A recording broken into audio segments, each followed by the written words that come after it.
Hi, good morning everybody. This is Jean here, Jean Truelove from Truelove Quilts for You. I am going to be putting this up, I think on Monday, December 11th, is it? I think that's what it is.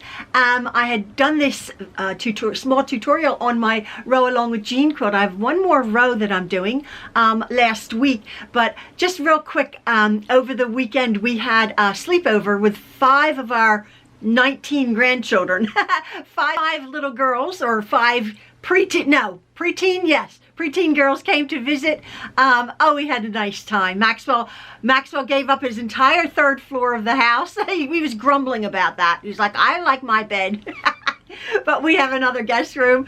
It was so much fun. Oh, it was lovely. They were dropped off and we went to the park and we played games. It was really, really nice. Very loud, very loud.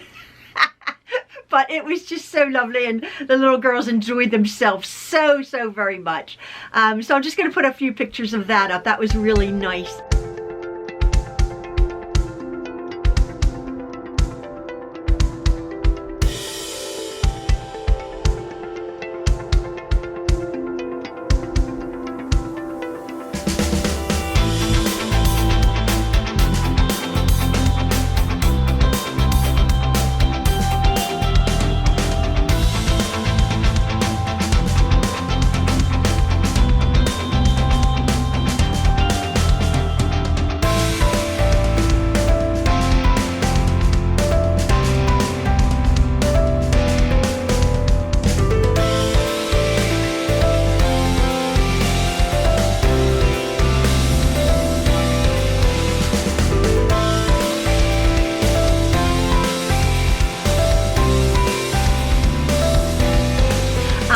But I'm back into my sewing room now. Thank you so very much for watching Ian. Ian hosts. That's his little show. Actually, he's really enjoying that. He's like, oh, can we film?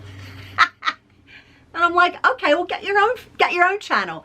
But it's just so lovely, for he comes on, and if you're new here, my husband Ian, my English husband, is sharing photos that you are sending in of your special sewing room, your sewing area, your sewing room, where you quilt, whatever it may be, whether it's a closet or whether it's a studio. We would love to see it. And Ian is sharing those little stories with the rest of us. But right now, I want to get on to probably the final row in my row along with Jean quilt. Again, you can see my playlist for how I've gotten loose tutorials, because as I say, you can make it as big or as small as you wish. I'm going to be making this as a fairly large size throw quilt, just to cuddle under, and I have a few ideas. I think I'm going to be doing my Dresden plate row, vertical, asymmetrical. I was going to be doing like a birdhouse row. I got fed up with it. That last schoolhouse block did me in, but I'm going to be putting this row here on the top. Very simple, sort of like an exaggerated checkerboard. This is my next row. I have done 2 of them. I'm going to be putting this tutorial that I'm doing now on the top of my quilt. Again, making it however long I need to make it. I just started to make these units, and I will address that, how long I've made them, or how long you need to cut your strips out here of your little rectangle to make my quilt a little bit taller than wider, since I added the vertical row. So this row, I think it will fit. If not, I'll add or subtract some. Again, but that's what this tutorial is all about. I've made 2 of them for the top and the bottom, and then my next video I will be finishing my quilt. I bought this fabric here, and again, I'll put some pictures up of my quilt as it is on my design wall. This is a fabric that I'm going to be cutting off very small, maybe 1.5 inch, maybe even 1 inch strips to put between each of my rows, to just give your eye a place to rest. Wonderful to use scraps up. And yeah, hope you're enjoying the video. I know Delwyn Graham, I just got an email from her. She's anxious to finish it up. And again, I don't have to apologize, but this project's taken me a while. We have a life here. Ian is taking over my show. Whatever. with me directing him, right? And you guys seem to be enjoying that. He is very listenable. Although I've been married to him forever, so it's like, okay, could you get on with things? But actually, I'm trying to sometimes often divorce myself from the fact that I've listened to him for, you know, almost half a century and try to hear what other people hear. And I'm thinking, oh, he does have a very soothing voice. It's so funny. Not like mine. All right. See you later. Bye. So as you've seen in the beginning, this piece here is the top border, and I'm making a top border and a bottom border exactly like that for my quilt. And then I'm going to be finishing my row along with jean quilt with some fabric between all of the rows. But right now, I wanted to have the top border, this is sort of an elongated checkerboard looking border here, and I'm going to have that on the top all the way across and on the bottom all the way across. I'm going to be having my vertical Dresden plates on one side, and I'm not going to have anything else on the other side except the pink fabric that I'm choosing for inside the between my strips there, which makes it slightly asymmetrical, but I quite like that for a cuddle quilt, a little throw quilt here.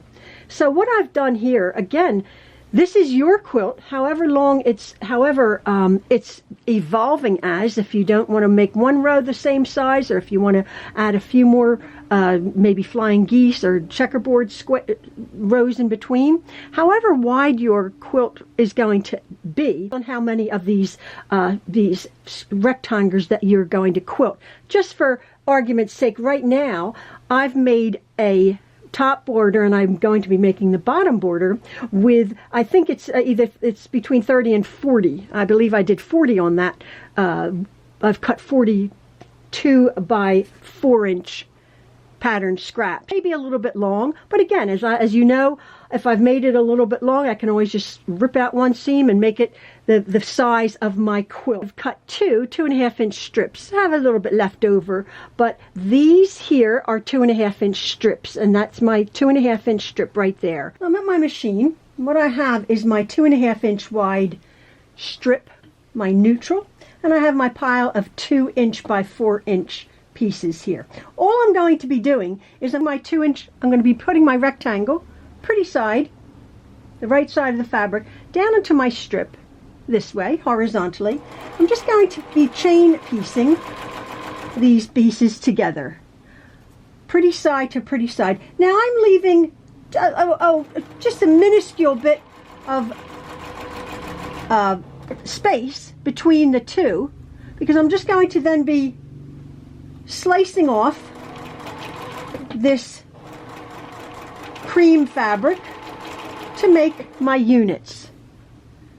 So I just, whether you have to lift up the presser foot slightly, just put it up there. You can either butt it right up against it or just leave a tiny little space. And then when we go over with our rotary cutter,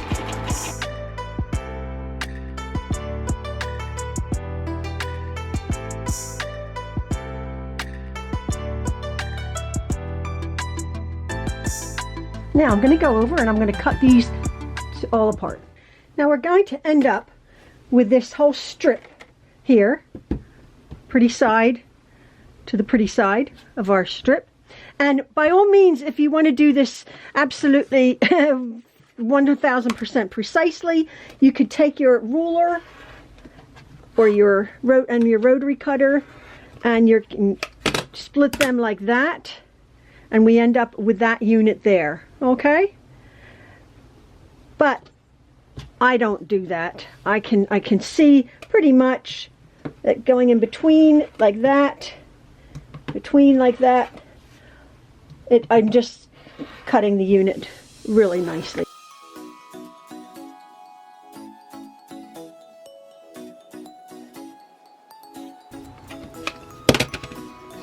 So now I'll go back over to my sewing machine and we'll put these together. What I'm going to do is I'm going to take my pieces here, and again, I'm just going to finger press that like that, and then grab a contrasting color here, my blue, and I'm going to put the pretty, oh, this is so raggedy. Don't look at that. This is raggedy. So my seam is going down here, and I'm going to be putting the dark up this way, and I'm going to be doing these in pairs. Now, if you remember our other checkerboard border, or sashing I should say, I did them in pairs also. They're not really ironed all that well, but I'm not bothered. I can, and that's a selvage there, but that's okay. And all I'll do is I will continue finger pressing there, grabbing a blue here, finger pressing, pretty sides together. Again, dark to light, or light to dark. So we end up with this look. Real pretty.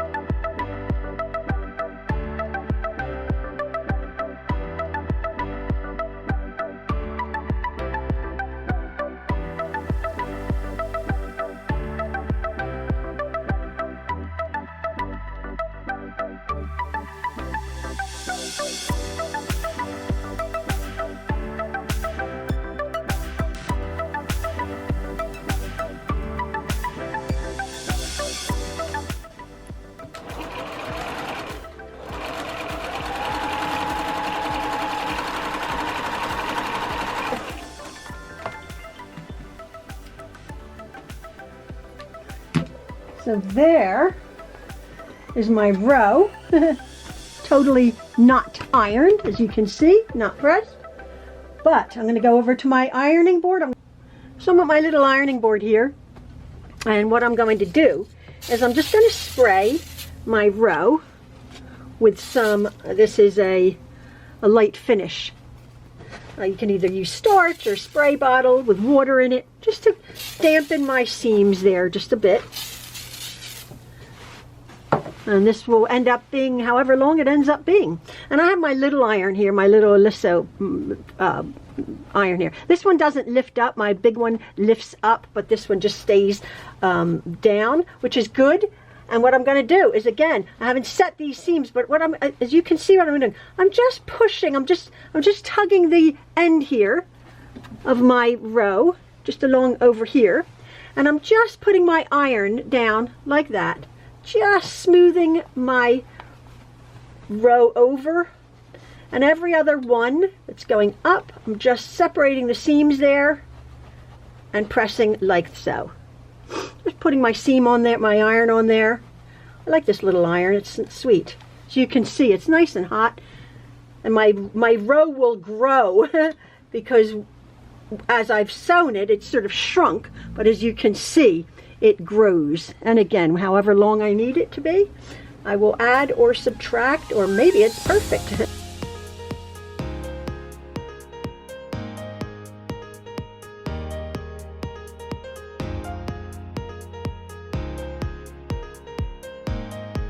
So there's my second row. So I have my top row and my bottom row. And yeah, put that on and we'll see how it goes.